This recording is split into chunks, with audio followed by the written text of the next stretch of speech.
அதிமுக என்ற ஒரு மகத்தான மக்கள் இயக்கத்திலே பயணிக்கின்றன.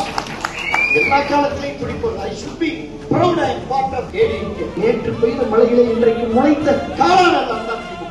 நெருப்பாற்றிலே நீந்தி வந்த இயக்கம் அதிமுக. 35 ஆண்டு ஆளுங்கட்சியாக இந்த இயக்கம் அதிமுக. படுத்துக் கொண்டே ஒரு தலைவர் இந்தியாவிலே வெற்றி பெற்றிருக்கிறார் என்று சொன்னால் புரட்சித் தலைவர் இந்தியா படுத்துக் கொண்டே வெற்றி பெற்ற பழகியிருக்கிறது. எண்ணி பார்க்க வேண்டும். தேர்தல் நடக்கின்றது. ஒரு தலைவர் இந்த நாட்டிலே இல்லை. வேட்புமனு தாக்கலுக்கு இந்த நாட்டிலே இல்லை. தேர்தல் பிரச்சாரத்திலே இந்த நாட்டிலே இல்லை.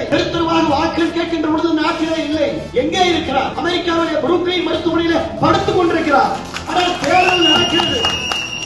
அவர் திரும்பி வரமாட்டார் என்று கருணாநிதி இன்றைக்கு சொல்லுகிறார். எம்ஜிஆர் என்ற தலைவர் படுத்துக் கொண்டே புரூக்லின் மருத்துவமனையில் இருக்கின்ற பொழுது அதிமுக என்ற மகத்தான இயக்கத்தை வெற்றி பெற வைத்து சிங்கமன படிக்கட்டிலே ஆட்சிக்கு வரலையா?